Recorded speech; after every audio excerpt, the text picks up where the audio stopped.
Assalamualaikum warahmatullahi wabarakatuh. Pada pertemuan kali ini kita bahas tentang sel, ya. Apa sih sel itu? Pertama kali istilah sel dikemukakan oleh seorang ilmuwan yang bernama Robert Hooke ya pada tahun 1665. Jadi dia mengemukakan bahwa sel berasal dari bahasa Latin yaitu cellulae yang artinya ruangan atau bilik. Ini diamati Robert Hooke pada sayatan gabus ya, yang diamati pada sebuah mikroskop tunggal yang diciptakan oleh Anthony van Leeuwenhoek.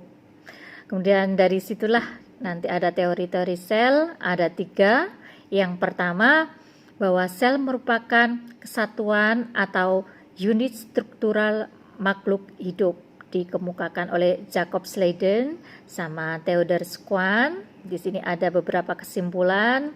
Yang pertama, tiap makhluk hidup terdiri dari sel.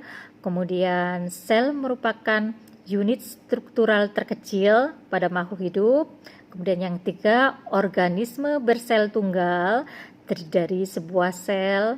Kemudian organisme lain yang tersusun lebih dari satu sel disebut organisme bersel banyak.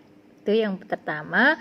Kemudian nanti ada yang kedua, sel sebagai unit hereditas makhluk hidup dikemukakan oleh Robert Brown. Di sini nanti ditemukan nukleus atau inti sel di setiap sel yang diamati. Jadi nanti disimpulkan keberadaan inti sel memiliki peranan yang sangat penting bagi sel.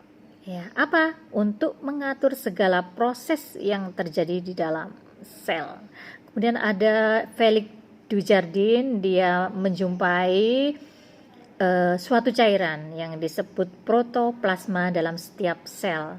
Kemudian ada Johannes Burkinya, jadi dia mengajukan istilah protoplasma untuk menamai bahan embrional sel telur. Untuk yang ketiga, sel sebagai unit fungsional makhluk hidup, ini dikemukakan oleh Max Schulze. Jadi protoplasma merupakan dasar fisik kehidupan. Jadi protoplasma ini bukan hanya bagian struktural sel, tetapi juga merupakan bagian penting sel sebagai tempat berlangsungnya reaksi-reaksi kimia kehidupan. Oke, berdasarkan teori-teori inilah nanti akan kita simpulkan bahwa sel merupakan kesatuan fungsional kehidupan. Oke, ini penjelasan dari Bu Ermi. Kita sambung pada pertemuan selanjutnya. Assalamualaikum warahmatullahi wabarakatuh.